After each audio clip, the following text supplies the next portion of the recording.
Fala, gurizada. Eu queria começar esse vídeo perguntando pra vocês se vocês gostam de ir naqueles eventos de tecnologia ou que seja, sei lá, um evento da área de vocês que tem, tipo, diversas palestras e tu passa o dia lá, às vezes é múltiplos dias e tu pode meio que ficar andando e vendo as palestras diferentes, né? Por que que eu tô perguntando isso?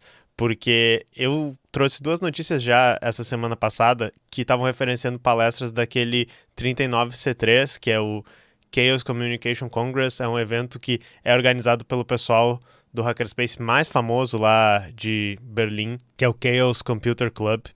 E muitas notícias falando sobre as palestras desse evento. E daí eu disse assim, ok, vou ir lá no site e ver qual é que são as palestras que estavam lá.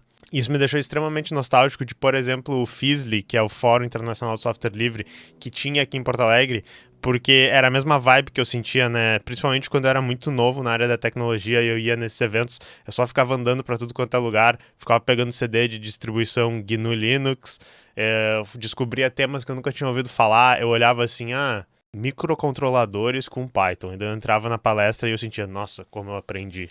Eu sou muito inteligente agora, meu cérebro ficou inchado, tá ligado? Então é uma sensação muito boa e nostálgica. Daí eu queria perguntar pra vocês se vocês tiveram um evento que, ou se vocês têm, né, um evento que vocês gostam de participar assim, que vocês se sentem assim. Em 2025 eu fiz uma palestra na Crypto Rave e foi um evento muito legal, né? Então, se quiserem me chamar aí de novo para palestrar, na realidade eu acho que é votado, né? Então, eu vou mandar uma palestra em 2026 e se tiver outros eventos que quiserem que eu participe, eu tô a fim de participar. Quero pedir desculpa pro pessoal do Python Sul que me chamou para ir lá e eu não consegui porque eu acabei tendo que viajar na mesma época. Mas, dito isso, o que eu pensei de trazer de conteúdo para vocês, tá? Eu quero mostrar algumas das palestras que eu vi nessa 39C3, né? Eu vi à distância pela internet, porque teve muita coisa boa. Tava realmente muito bom. Não foi só as que a gente trouxe no canal, porque viraram notícia, tinha umas pérolas escondidas ali.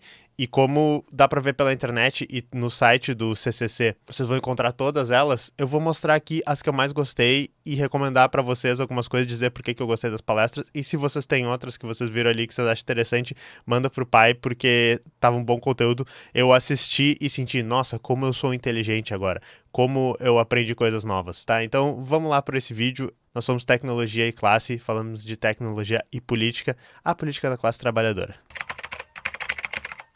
Então, como eu disse, todas as palestras elas estão nesse site media.ccc.de. Eu vou deixar um link aqui nos roteiros para vocês do site e de todas as outras palestras. Eles também estão colocando, acho que já devem ter acabado de colocar todas elas no YouTube. Mas aqui no site deles vocês podem fazer o download dos vídeos, vocês podem fazer o download das legendas e eles têm trilhas de áudio diferente para palestras que foram apresentadas em alemão, que essas, por exemplo, eu não conseguia entender nada. Não tem trilha em português, né? Então, na realidade, dá para pegar, de repente, as legendas e traduzir as legendas em português, se vocês não entendem inglês, mas enfim, pelo menos em inglês vai ter que dar para entender para ver isso aí. Mas dito isso, eu vou falar de algumas palestras interessantes que tem lá e que eu acho que vale a pena ver. Essa aqui é a que a gente fez um vídeo sobre, né? Então, se vocês quiserem ver, eu vou deixar aqui em cima o vídeo sobre a Power Ranger rosa, que expôs o site de encontros dos nazistas. Então eu recomendo ver, tem um vídeo aqui no canal, eu explico por que é tão divertido, mas sim, a pessoa apresentou vestida de Power Ranger rosa pra proteger a identidade dela também, e isso chamou muita atenção. Daí a maior notícia que saiu do Chaos Communication Congress aqui foi a pessoa vestida de Power Rangers. Então vale muito a pena ver essa palestra, e inclusive pelo fato de que, né, que nem eu explico no vídeo, tinha inclusive políticos do Reino Unido, políticos da Alemanha que estavam usando esse site, vazaram os dados dessas pessoas. Eles falam um pouco sobre quem é criadora do site, é toda uma novelinha, é bem interessante essa palestra. Então, se vocês tiverem a paciência de assistir ela legendada ou com a transcrição de áudio em inglês, é bem interessante. Essa próxima aqui me chamou muito a atenção e não exatamente pelo motivo que eu imaginei, porque ela se chama, né, Hackeando Máquinas de Lavar. Eu achei que era uma palestra sobre smart devices, né? Essas máquinas de lavar conectadas à internet, que daí tem falhas de segurança, todas essas coisas. Na realidade, era muito mais roots a palestra. Eles estavam falando sobre mexer nos microcontroladores e abrir das máquinas de lavar e outros eletrodomésticos, né, que não são conectados à internet. Os mais antigos, sabe? Para as pessoas que são mais jovens aí, tinha um tempo em que tu tinha um eletrodoméstico que ele só fazia a a funcionalidade assim, ele só lavava a roupa, ele só esquentava a comida. Ao invés dele conectar na internet, ao invés de rodar Doom, todas essas coisas, sabe? Ele só fazia o que precisava, ele não roubava nenhum dado seu, ele não comunicava com nenhum servidor. Eu sei que é difícil de acreditar. E daí eles mostram, tem 2 magrões fazendo a palestra.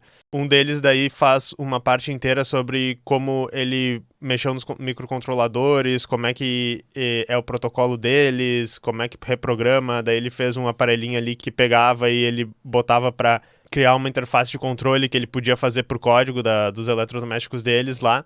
E daí no final, depois eles mostram como é que eles conseguiram interoperar a máquina de uma marca que não é conectada com um sistema de smart device com um sistema de smart device da outra máquina, e daí eles podiam controlar pelo celular uma máquina de uma marca com um aplicativo da outra, sabe? Então isso foi interessante. Isso aqui foi o exemplo de palestra que tu imagina, vou entrar no evento dos hackers e tal. O pessoal fez tudo, eles mexeram em eletrodoméstico, conectaram na internet, tinha Python, tinha microcontrolador, tava muito maneiro isso aqui. Essa próxima aqui, que eu vou recomendar, saiu muitas notícias também, falaram bastante sobre isso, repercutiu, porque essa aqui é a presidente do Signal, o software de mensagens encriptadas, que é a Meredith Whittaker, acho que é mais ou menos assim que diz o nome dela.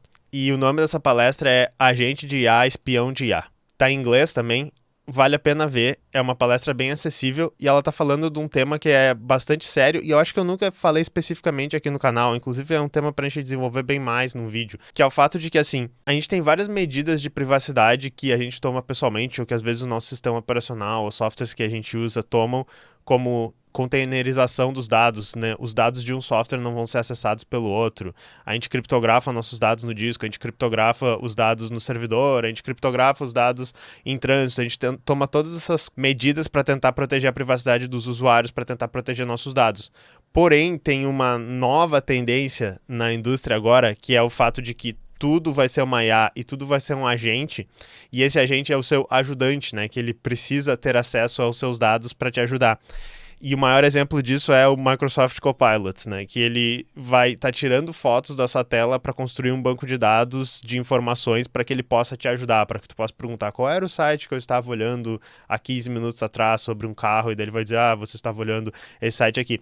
Esse tipo de ferramenta, ele quebra completamente o paradigma de privacidade e expectativas que tu poderia ter de que o sistema operacional não está olhando todos os teus dados, misturando eles, mandando para servidores, tá? Então a palestra dela e do Udblav Tiwari, li o nome dele aqui agora, que também é uma pessoa que trabalha no Signal, é sobre isso. E é bem interessante, porque eles estão falando isso da perspectiva de alguém que quer fazer um aplicativo como o Signal, que é um aplicativo de privacidade, que ele busca ter o máximo de privacidade para os usuários, mas, por exemplo, um assistente de IA que está rodando num PC que tem o Signal, ou que está rodando num celular que tem Signal, ele vai estar lendo a tela, ele vai estar lendo os inputs do teclado, então não adianta o Signal criptografar, não adianta o servidor do Signal criptografar, não adianta todas as medidas de privacidade se tu tem um agente de IA no teu dispositivo que é um espião, sabe? Então esse é um problema que tem várias pessoas que estão falando sobre isso já, pesquisadores de segurança, e que, de novo, mais uma dessas merda que todas as big techs, que todas as empresas de IA estão empurrando pro pessoal, e que é uma falha de segurança imensa e que vai afetar todos os outros aplicativos, né? Não adianta o Signal se preocupar com a tua privacidade se tem um agente de IA papando todos os dados. Então essa palestra é bem interessante,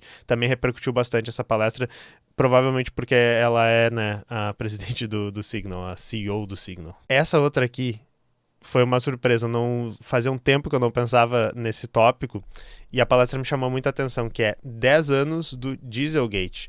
Se vocês não lembram o que foi o Dieselgate, foi um escândalo em que a Volkswagen, ela botou, né, um software dentro dos seus carros, dentro do microcontrolador do motor dos carros, que podia controlar o nível de emissões eu acho que foi dióxido de nitrogênio, o composto específico que eles estavam controlando, em momentos específicos. E para que eles usavam isso? Eles usavam isso para que, quando o veículo estivesse passando por testes de conformidade com as leis de emissão, principalmente dos Estados Unidos, se não me engano, na Europa, tem que pegar os detalhes lá, e na realidade eles trouxeram 2 pessoas que explicaram, uma que explicou a parte técnica dos motores e uma que explicou o caso, né? Mas basicamente tinha esse microcontrolador lá que, quando o carro estava passando pelo teste de conformidade com as emissões, ele emitia 40 vezes menos até. Então isso aqui foi um uso, né, criativo de software que a Volkswagen fez para poder continuar poluindo e ganhar a certificação de que o carro deles era menos poluente, poder, né, entrar nos mercados diferentes, poder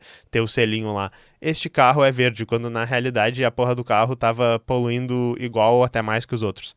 Então isso aqui é bem interessante, essa palestra é um assunto que levanta vários tópicos importantes sobre a confiança do software que a gente está rodando, sobre vocês podem pensar sobre software livre, sobre, né, como as empresas sempre vão escolher quebrar as leis e as regulamentações se a multa, se a punição não for maior do que os lucros que eles têm, tá? E eu acho que a Volkswagen ainda tá aí, ainda tá ganhando dinheiro, então essa palestra aqui é muito interessante. Essa outra aqui eu achei uma loucura, é uma palestra sobre o Asahi Linux, e é um assunto que eu acho interessante só por tabela, porque eu não sei se você sabe o que é o Asahi Linux. O Asahi Linux é uma versão de Linux que ela roda no software da Apple. Ela roda nos notebooks M1, M2, até eu acho que tem até M4. Desculpem se eu tô falando nomes errados aqui. Eu não sou da maçã, né? Mas eu acho interessante isso aqui por tabela, eu digo porque eu acho muito maneiro o desenvolvimento do kernel do Linux, o código de baixo nível que é necessário para fazer isso. Eu gosto bastante da ideia de tu poder ter o hardware da Apple, que é um hardware muito bom, que tem um monte de componente integrado e que é tudo bonitinho e tal, mas rodar um Linux, rodar um software aberto ali naquilo, então principalmente se nos modelos quando eles forem ficando mais antigos, né? Se o software da Apple começar a ficar defasado e eles tiverem novos modelos, a gente pode pegar e pode rodar Linux nesse. Se não me engano, até o Linus Torvalds, ele estava começando a fazer isso nos laptops deles, daí ele usava o MacBook, mas ele dizia, não, aqui tem Linux, né? Tu achou que o criador do Linux não ia estar usando Linux no seu laptop, mas a palestra é muito interessante porque eles falam do desenvolvimento do projeto e eles falam desde o início.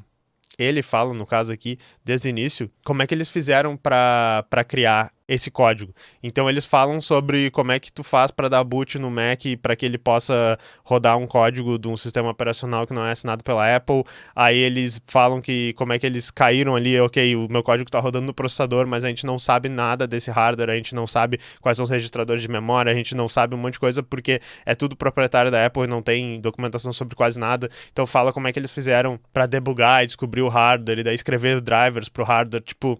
Essa palestra é muito maneira.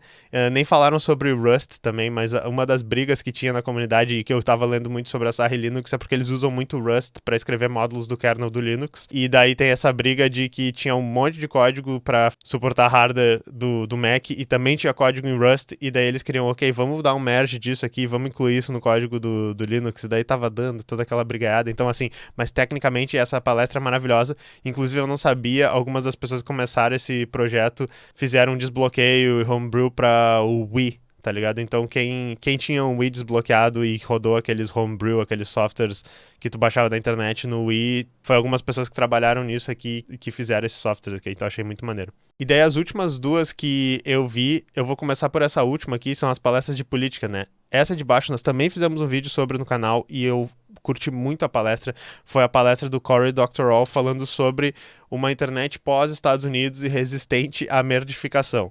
Isso aqui foi maravilhoso. O Cory, ele é um ótimo escritor, então vocês podem muito bem ler a palestra dele, que tem o roteiro inteiro da palestra no blog dele, e é bastante cativante, fala, né, sobre essa esperança que a gente tem de construir uma internet em que os Estados Unidos não são mais tão relevantes e a gente consegue construir uma internet livre e que não tá implodindo na merda como é essa internet que a gente tem hoje. Muito maneira a palestra, com umas artes originais que ele fez, top pra caralho. Temos um vídeo que eu vou deixar aqui em cima no canal sobre essa palestra, comentando um pouco mais sobre isso, eu achei muito maneiro. E essa outra me chamou a atenção também, que é da Katika Kuhnreich, sei lá, ela é alemã, tá em inglês essa palestra, ela é uma pesquisadora antifascista, e a palestra dela me chamou a atenção pelo título, o título é All Sorted by Machines of Loving Grace. Isso parece ser uma referência ao título de um documentário famoso da BBC, do Adam Curtis, eu procurei aqui o nome do diretor, que é All Watched Over by Machines of Loving Grace. O documentário significa todos observados por máquinas de maravilhas eternas, seria uma coisa assim. Eu acho que esse título também referencia uma outra coisa. Faz um tempo que eu não vejo esse documentário, mas ele fala um pouco sobre cibernética, sobre tecnologia, política. É bem interessante, eu tinha até que reassistir. A palestra dela é todos classificados por máquinas de maravilhas, uma coisa assim. E daí ela tá falando sobre esse novo cenário político, que é esse cenário do fascismo em ascensão em todo o mundo, governos explicitamente fascistas nos Estados Unidos, governos fascistas na Itália, governos proto-fascistas ou que se alinham com eles em diversos países. E como a tecnologia que a gente tem hoje é uma tecnologia que está ajudando essa ideologia a se espalhar e ajudando esses governos a reprimirem, a coletarem nossos dados. Então, na realidade, é um tema que a gente está trazendo direto aqui. Porque, por exemplo, eu sei que eu estou sempre batendo na IA generativa, mas para mim a tecnologia de IA generativa ela é perfeitamente bem adaptada para esse capitalismo que precisa crescer sem controle. Ela é muito sinergística também com a questão do fascismo, que gosta de imagens bonitas, mas não gosta de artistas que fazem imagens bonitas. Então ela também tem essa promessa do trabalho sem pessoas. É muito interessante. Eu, sinceramente, achei a palestra dela meio seca, e claro, também por questão do sotaque ali, eu achei um pouco difícil, mas eu achei bem interessante. Isso aqui é exatamente porque eu tava falando no início do vídeo, que eu acho fascinante esses tipos de eventos, porque tu vai ver conteúdos de todos os tipos diferentes, e daí eu cheguei lá e, tipo, pô, legal, essa palestra dela me fez pensar também, me fez abrir linhas de raciocínio diferentes, tô pensando em várias coisas, então eu gostei bastante. Essas aqui são as recomendações que eu tenho pra vocês, né? Power Ranger Rosa, hackeando máquinas de lavar, pessoal do Signal falando sobre agentes de IA, Dieselgate, Asahi Linux e essas duas palestras de política aqui. Então, beleza, espero que vocês tenham gostado. Aproveitem o acervo, tem de todos os eventos passados lá também. Eu deveria talvez procurar coisas interessantes e dar uma olhada se vocês viram alguma dessas palestras. Se vocês querem recomendar algum assunto aqui para eu estudar, né? Depois, por favor, usem a seção de comentários. Mas no mais, pessoal, é isso aí. Um abraço.